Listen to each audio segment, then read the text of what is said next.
Means परिवार पहचान पत्र पीपीपी, जिसके बगैर हरियाणा में किसी प्रकार का कोई भी फॉर्म आप नहीं फिल कर सकते। स्कॉलरशिप का हो, सरकारी योजना का हो, या किसी प्रकार का कोई भी एडमिशन हो, एचएसएससी हो, सीईटी हो। जी हाँ दोस्तों, लेकिन हरियाणा फैमिली आईडी बहुत बड़ा धमाका, परिवार पहचान पत्र। उसके बाद आपने थंबनेल में देख लिया होगा पीपीपी 99.23 दो CAT 2 LAC plus minus 2 lakh group D C चुनाव नई हजारों और बड़ी झटका।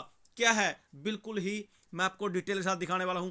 जब से फैमिली आईडी बनी थी हर प्रकार की बहुत बड़ी समस्याएं थी। सबसे पहले मैं आपको कुछ ब्रीफ इंफॉर्मेशन दे देता हूं। यहां परिवार पहचान पत्र में थी 99.23 लाख त्रुटियां, लेकिन अब गलियारों में चर्चा है अगले चुनाव में परिवार पहचान पत्र एक बहुत बड़ा मुद्दा बन सकता है, जिसकी वजह से लोग बहुत ज्यादा परेशान हैं। लेकिन इस पर उन्होंने कहा कि परिवार पहचान पत्र हरियाणा सरकार की एक अनूठी योजना है।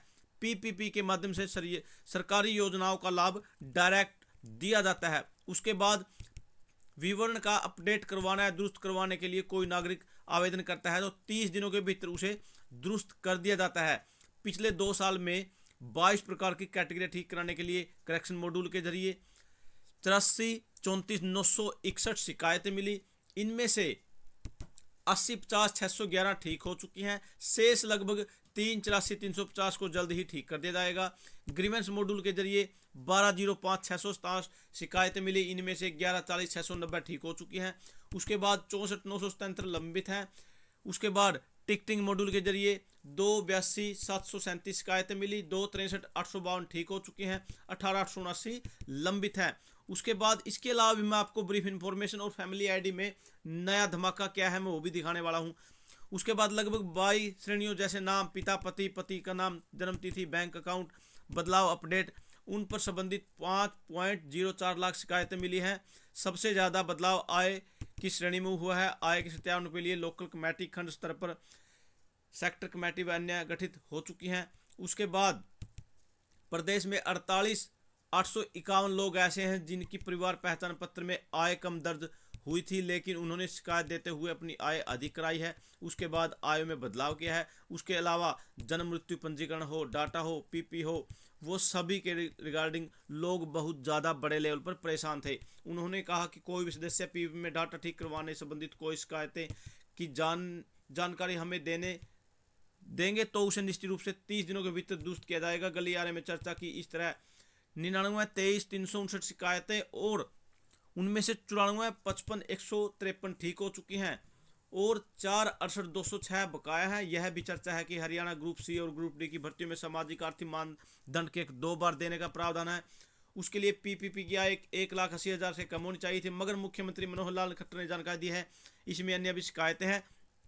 अब गलियारे में कहा जा रहा है कि जब पीपीपी में पारिवारिक आय ही सही नहीं होगी तो इसके आधार पर नौकरियां मिली हैं तो नौकरियों से वंचित रहे हैं, तो यह कितना सही है। ग्रुप सी की 32,000 पदों की भर्तियां, ग्रुप डी की 13,567 पदों पर भर्तियां, टीजीटी के 7,471 पदों की भर्तियां, पुलिस सिपाही 6,000 पदों पर सामाजिक आर्थिक मानदंड के अंक देने से पहले वेरिफिकेशन होने पर निर्भर है। अदालत ने भी वेरिफिकेशन के लिए सिंगल बेंच में आदेश दिया कि जिस पर डबल बेंच ने रोक लगा गई थी। अब गलियारों में कहा जा रहा है कि जब तक यह पारिवारिक आय, परिवार पहचान पत्र की जो आय है ठीक नहीं होगी, जब तक भर्तियों का आधार बनाया नहीं जाना चाहिए। अब मैं आता हूँ इसकी ऑफिशियल साइट पर।